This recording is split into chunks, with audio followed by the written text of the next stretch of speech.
Baswedan.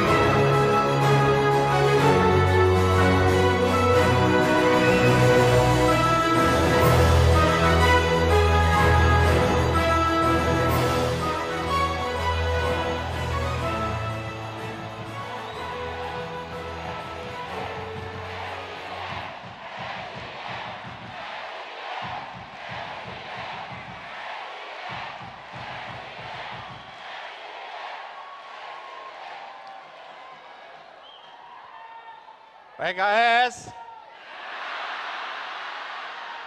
Sekali lagi, PKS. PKS.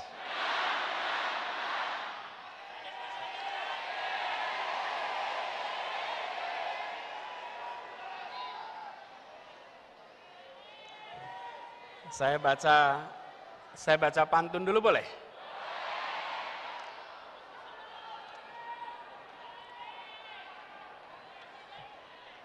Habib Salim pergi ke Koja, mampir di jalan makan pepaya. 2023 kita bekerja, 2024 kita berjaya.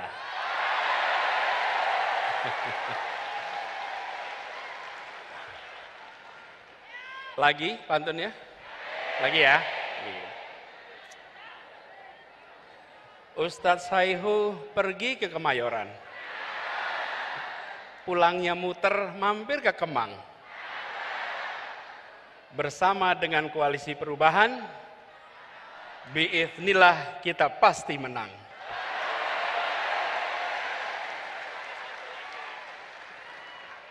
Kalau dua itu kelihatannya kurang lengkap. Ini koalisi bertiga, pesannya 3, 2 tambah 1 sama dengan 3. Satu lagi. Habib Abu Bakar pergi ke Tambun. Pulangnya lewat hutan kayu. Untuk PKS yang sedang ulang tahun, Happy Milad to you.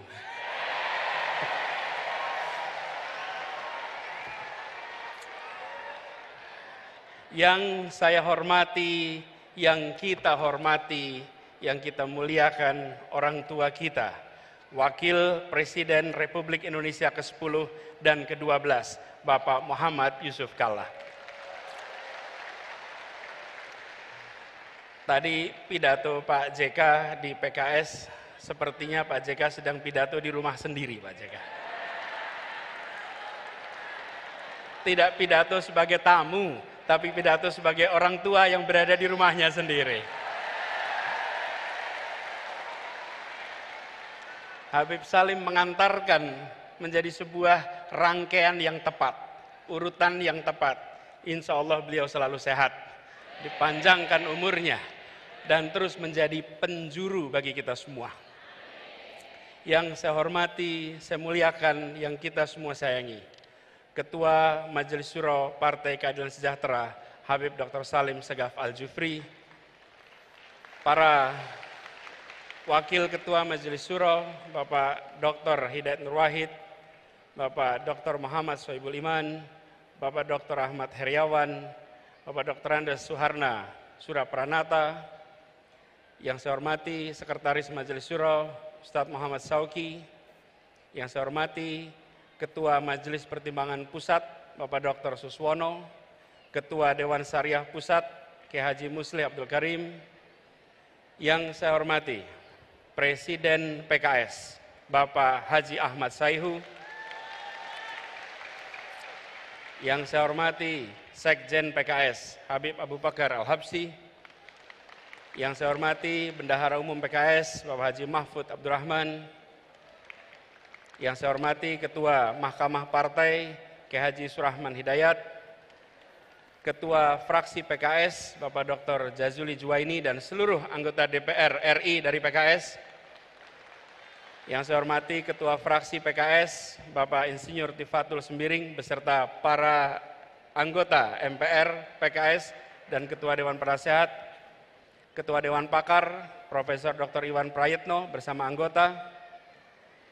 Yang saya hormati, yang saya banggakan, Ketua Umum Partai Demokrat, Bapak Mas Agus Harimurti Yudhoyono, Pak Sekjen beserta keluarga besar Partai Demokrat yang hadir di sini, boleh beri tepuk tangan kepada mereka.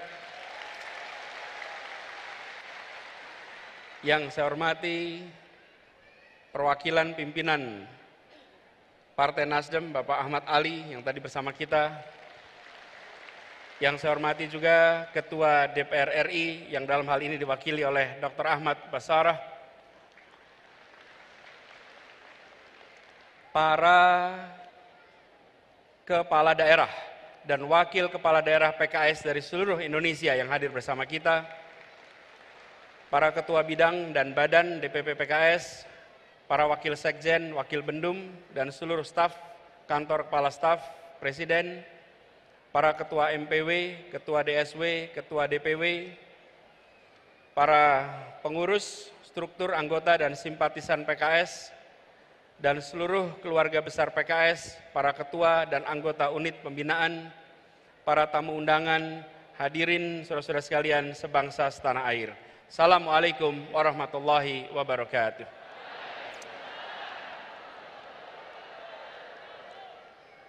Alhamdulillah, kita bersyukur ya Allah Subhanahu wa taala. Di sore yang cerah ini kita diberikan kesempatan untuk bersama-sama memperingati 21 tahun perjalanan PKS yang perjalanannya tadi diungkapkan berkali-kali. PKS telah menjadi salah satu partai yang bisa dijadikan teladan dalam berdemokrasi. PKS konsisten bahwa berdemokrasi memiliki dua peran. Ada masa berperan di dalam pemerintahan dan ada masa berperan di luar pemerintahan. PKS menjalankan itu dengan konsisten. Karena itulah ini bisa menjadi contoh. 21 tahun adalah masa yang pendek untuk usia sebuah organisasi. Masih panjang perjalanan ke depan. Mempesona ditulis hari ini itu penting. Tapi mempesona ketika ditulis para sejarawan itu jauh lebih penting. Dan PKS memberikan dokumen kepada para sejarawan nanti sebagai partai yang konsisten memainkan perannya ketika berada di dalam pemerintahan, kontributif, ketika di luar pemerintahan, konstruktif. Ini adalah satu peran yang luar biasa yang dimainkan oleh PKS. Dan peringatan kali ini seperti tadi disampaikan oleh Beb Abu, Pak Sekjen, bahwa seharusnya diselenggarakan April, tapi karena jadwal dan lain-lain jadi dilaksanakan di bulan Mei. Dan ini bersamaan, pilihannya adalah 20 Mei. 20 Mei ini bersamaan dengan 115 tahun momen kebangkitan nasional. Karena itu di dalam kesempatan ini izinkan kita juga menengok pada perjalanan bangsa. Bahwa momen kebangkitan nasional 115 tahun yang lalu adalah momen di mana kita bangkit. Perlawanan yang dulu lokal, yang dulu fisik, menjadi perjuangan yang terkoordinir dengan kekuatan intelektual, dengan kekuatan politis, dan memiliki identitas kebangsaan yang kuat. Momen kebangkitan nasional adalah awal dari perjuangan menuju kemerdekaan. 37 tahun kemudian kita meraih kemerdekaan. Dan ini adalah kesempatan hari ini untuk kita reflektif. Ketika kita bergerak ke depan di hari kebangkitan nasional, kita harus ingat bahwa kita pernah bangkit, tapi tidak ada jaminan bahwa bangkit itu artinya terus-menerus menjadi kuat. Bangsa-bangsa di seluruh dunia, ada masa mereka bangkit, membesar, ada masa mereka bangkit, pelan-pelan turun, bahkan gagal di berbagai tempat di seluruh dunia. Karena itu momen ini di saat ulang tahun PKS bersamaan dengan momen kebangkitan nasional, mari kita tengok bangsa ini harus bisa bangkit lebih kuat. Sambil kita lihat pelajaran dari bangsa-bangsa di seluruh dunia. Ribuan tahun sejarah sudah mencatat bangsa yang bangkit dan bangsa yang kemudian negara yang hilang. Ada sebuah buku berjudul Why Nations Fail, mengapa negara gagal. Studi ini bukan studi teoritis. Studi ini adalah mengumpulkan berbagai peristiwa, mengambil hikmahnya, apa yang harus kita perhatikan supaya kita terus bisa bangkit ke depan.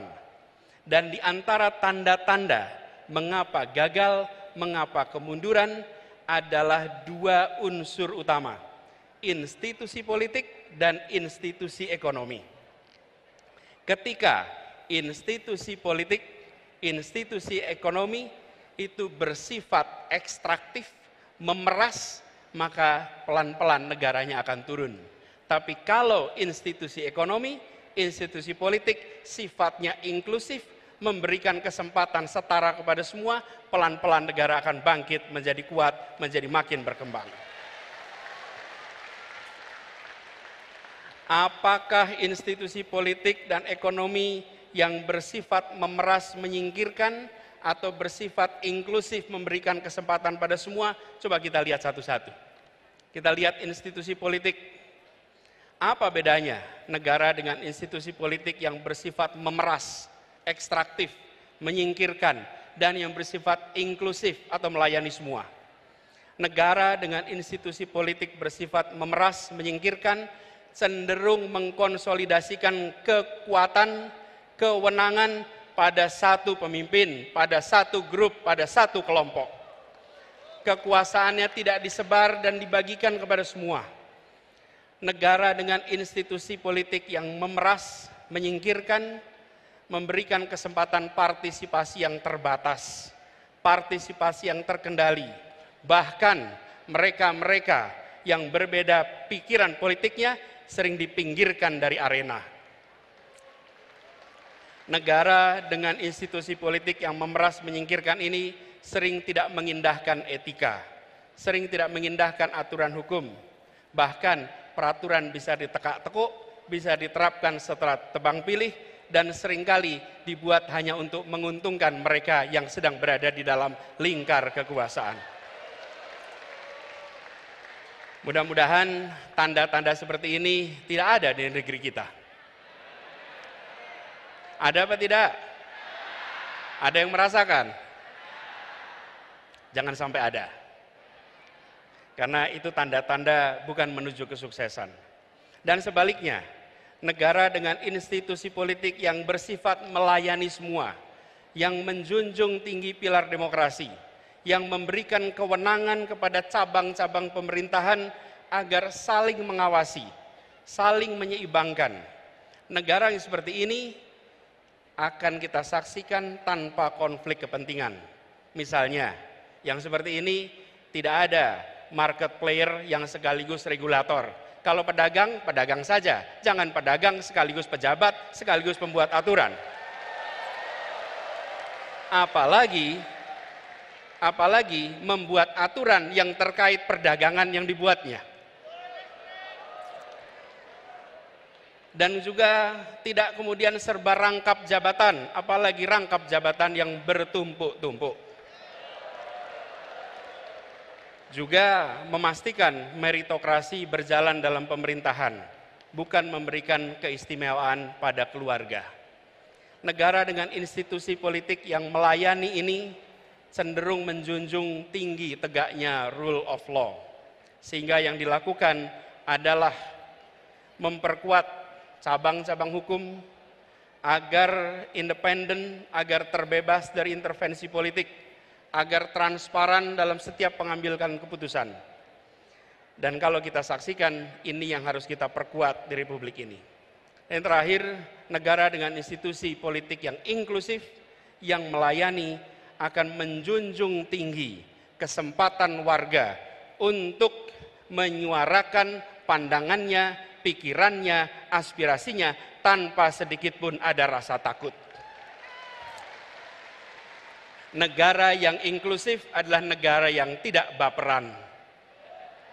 Negara yang membuka ruang kepada kritik. Negara atau pemerintah memiliki kekuatan aparat, memiliki kekuatan anggaran, memiliki kekuatan media, memiliki bahkan kekuatan senjata. Yang dimiliki oleh rakyat adalah gagasan, aspirasi, dan kata-kata. Jangan sampai satu hal yang dimiliki oleh rakyat, kata-kata itu pun dilarang untuk diartikulasikan. Izinkan kata-kata rakyat bisa muncul ke permukaan.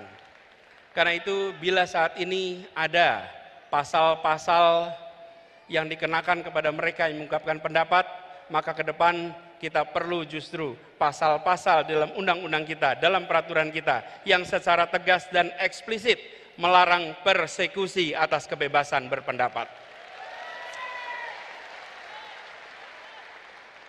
Jadi saya juga mengalami ketika tugas di Jakarta.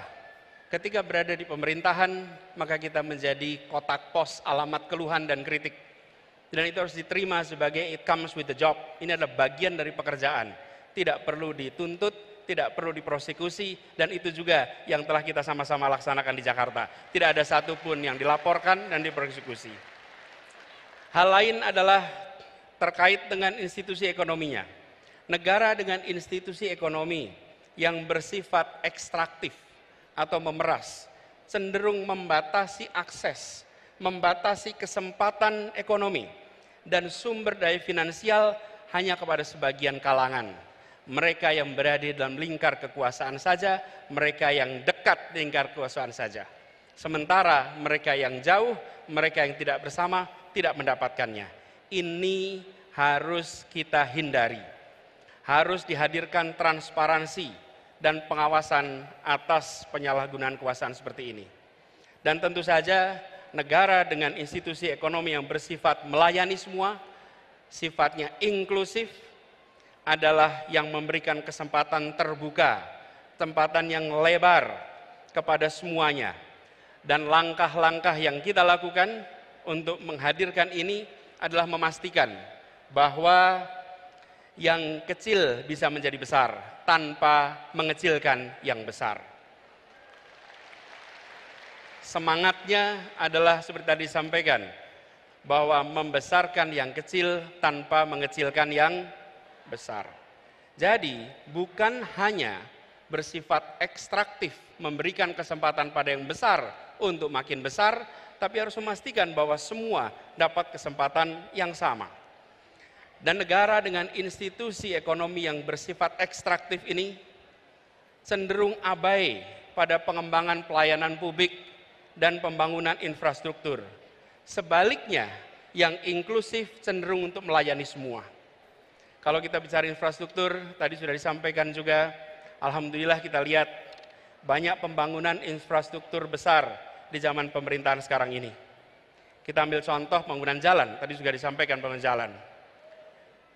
Media, ada tim jurnalis dari media Kata Data, ini mengumpulkan datanya. Izinkan saya kutip di sini. Pemerintahan kali ini berhasil membangun jalan tol terpanjang dibandingkan periode-periode sebelumnya. 63% dari seluruh jalan tol berbayar yang ada di Indonesia itu dibangun di era pemerintahan sekarang. Sepanjang 1.569 km dari total 2.499 km. Itu adalah jalan berbayar.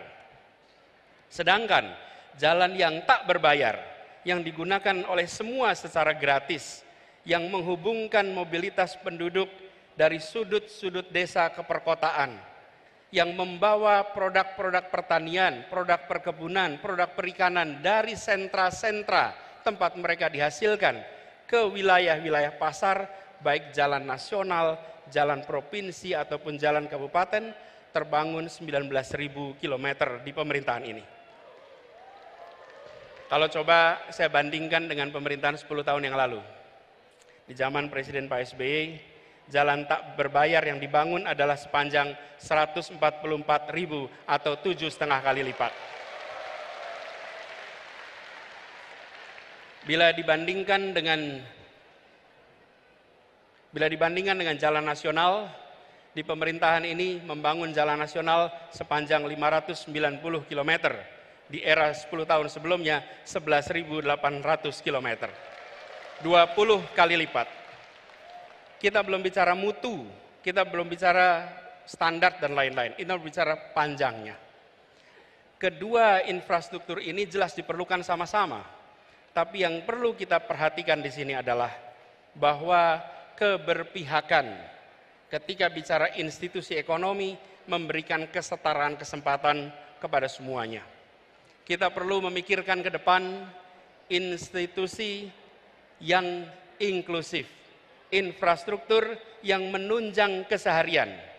Air saja misalnya, hari ini kita punya air di sini. Susenas 2019 menunjukkan 38% penduduk Indonesia menggunakan air dalam kemasan sebagai sumber air minum. Kalau itu pilihan tidak apa-apa, tapi kalau itu keterpaksaan, maka negara harus hadir menyediakan infrastruktur mikro kecil yang dirasakan oleh seluruh rumah tangga di Indonesia. Kalau kita lihat datanya, sumur ada 21%, pompa air 16%, pipa hanya 10%. Ke depan kita perlu membangun institusi ekonomi inklusif yang memang belum tentu megah untuk difoto. Belum tentu menarik seperti jalan berbayar atau airport bandara yang megah. Tapi air yang mengalir di tiap rumah tangga, infrastruktur mikro di tiap rumah tangga, itu akan memberikan rasa kebahagiaan bagi seluruh rakyat Indonesia. Infrastruktur yang bukan hanya untuk sebagian, tapi infrastruktur untuk semuanya. Kita ambil contoh yang dikerjakan sama-sama di Jakarta. Kepulauan Seribu selama berpuluh tahun adalah kepulauan yang tidak menjadi perhatian utama. Bersama-sama dengan PKS, bersama dengan Demokrat, ketika mengurus Jakarta, kita pastikan bahwa wilayah itu bukan wilayah yang tertinggal, tapi wilayah yang mendapatkan kesetaraan kesempatan dari kita. Bahkan ketika mereka sudah terbangun infrastruktur air, listrik, transportasi, kalau datang ketemu mereka bilangnya gini, Pak Gub, kami butuhnya ATM sekarang Pak. Dulu butuhnya transportasi, sekarang butuhnya ATM, butuhnya cooling station. Itu menggambarkan mereka sudah meningkat kebutuhannya. Karena itu yang tadi disampaikan juga, perjalanan 5 tahun di Jakarta kemarin adalah perjalanan kita membawa janji untuk rakyat Jakarta. Dan janji itu kita lunasi sama-sama untuk rakyat Jakarta. Kini saatnya untuk kita menyongsong amanah yang lebih besar bagi seluruh rakyat Indonesia. Dan kita harus bangkit dengan kekuatan sendiri. Tadi disampaikan pentingnya untuk kita menggunakan kekuatan bangsa Indonesia. Pak Ketua Majelis Syuro yang saya hormati, di ujung utara Jakarta ada sebuah stadion yang terbangun. Namanya Jakarta International Stadium. Stadion itu memecahkan rekor dunia karena infrastruktur yang dibangun adalah salah satu infrastruktur paling rumit yang pernah dikerjakan. Di mana harus mengangkat sebuah atap yang beratnya 36.000 ton. Sama seperti mengangkat 24.000 mobil bersamaan. Dikerjakan dengan kompleksitas yang sangat tinggi. Bahkan program National Geographic Megastructure menempatkan ini sebagai salah satu proyek yang patut untuk jadi pelajaran bagi seluruh dunia. Dan siapa yang membangun? Semua anak-anak yang dilahirkan oleh Ibu Indonesia, yang dididik di tanah Indonesia, yang bersekolah di Indonesia. Tidak menggunakan tenaga dari luar, tenaga kita. Mereka sama hebatnya, dunia mempesona dengan hasil kerja anak-anak Indonesia. Kita teruskan pesan ini ke depan, bahwa momen kebangkitan, momen ulang tahun ini harus kita jaga sebagai momen untuk kita berdikari, untuk kita bertekad, memperjuangkan perubahan, yang dalam pesan dari Ketua Majelis Syuro tadi, bahwa perubahan yang kita lakukan adalah perubahan yang lengkap, di mana ada hal yang diteruskan, ada hal yang dikoreksi, ada hal yang ditambahkan, dan ada hal yang belum berhasil yang harus dihentikan. Itu adalah perubahan yang komprehensif. Karena itu kita menawarkan kepada seluruh rakyat Indonesia, PKS menawarkan, dari Nasdem menawarkan, Demokrat menawarkan, dan kami juga menawarkan bahwa gagasan diusung, gagasan ditunjukkan, Karenanya kita mengharapkan kontestasi ke depan kita jadikan ajang adu tawaran gagasan yang terbaik untuk bangsa. Gini, kalau tantangannya adalah adu lari pagi keliling Indonesia, saya kalah dah. Tapi kalau tantangannya adalah adu gagasan, adu karya, adu rekam jejak, maka kita insya Allah nyatakan siap kepada semuanya. Dan bersyukur sekali, perjuangan kita berkelanjutan. 5 tahun yang lalu, 6 tahun yang lalu kita berjalan bersama-sama untuk membawa perubahan di Jakarta. Dan alhamdulillah atas izin Allah, perjuangan di Jakarta telah berhasil melunasi janji-janji pada seluruh rakyat Jakarta. Apa yang disampaikan oleh Bapak Wakil Presiden, bahwa kita memiliki hutang. Kita berhutang kepada rakyat yang memberikan amanat itu. Dan alhamdulillah perjalanan bersama dengan PKS kemarin, perjalanan persaudaraan, perjalanan saling support, dan Partai Demokrat menjadi contoh berdemokrasi. Begitu masuk kita ke fase putaran kedua, kita jalan sama-sama sampai ujung pemerintahan di Jakarta. Insya Allah kebahagiaan atas ikhtiar perjuangan di 2017 akan berulang di 2024 nanti. Dan kita harus ingat bahwa PKS sebagai partai umat, sebagai partai yang merepresentasikan aspirasi dari segmen terbesar bicara tentang unsur pemeluk agama. Terus kita harus menjadi yang mengayomi, yang mengambil porsi besar untuk perubahan bangsa ini. Seperti tadi diingatkan, innallaha la yughayyiru ma biqaumin hatta yughayyiru ma bi anfusihim. Insya Allah kita pegang kalimat itu, bahwa kita ajak umat ini untuk mendorong perubahan. Bila umat berubah, bangsa berubah. Bila umat maju, bangsa menjadi maju. Sebarkan semangat ini, sebarkan ketulusan, dan dipesankan tadi oleh Ketua Majelis Syuro, jaga keikhlasan. Insya Allah kita selalu dekatkan dengan keikhlasan. Bapak Ibu sekalian yang saya hormati, izinkan saya mengakhiri apa yang menjadi kewajiban bagi kami untuk menyampaikan pesan kebangkitan, pesan ulang tahun PKS dengan mengirimkan harapan kepada semua. Mari kita jaga perjalanan ke depan dengan menjaga persatuan, menjaga suasana kebersamaan. Persatuan Indonesia, tadi digarisbawahi, tidak mungkin bisa terjadi dalam ketimpangan. Persatuan Indonesia hanya bisa dijaga dalam suasana keadilan dan kesetaraan. Dengan keadilan kita punya persatuan, dengan kesetaraan kita punya persatuan. Mari kita pulang dari peringatan 21 tahun PKS, 115 tahun kebangkitan nasional dengan membawa pesan, kami hadir untuk menghadirkan keadilan sosial bagi seluruh rakyat Indonesia. Kami hadir untuk memastikan ada kesejahteraan bagi semua. Kami hadir untuk memastikan muncul persatuan bagi semuanya. Izinkan kami menutup dengan sebuah pantun. Pantun ya. Bangkit serempak satu tujuan. Mantapkan cita perjuangan bersama.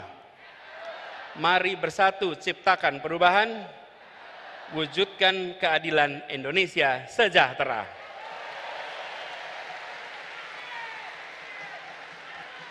(21) bukan sekedar angka. PKS bukan sekedar konsonan. Perjuangan dan kerja jadi bukti nyata. PKS terus menjadi partai idaman.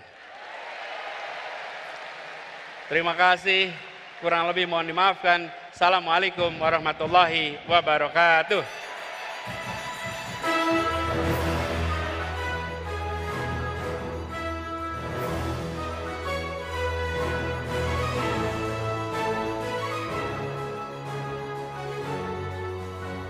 Dalam semangat, rasa syukur, dan persatuan hati, marilah kita bersama menyanyikan himne PKS Untuk itu, para hadirin dipersilakan berdiri.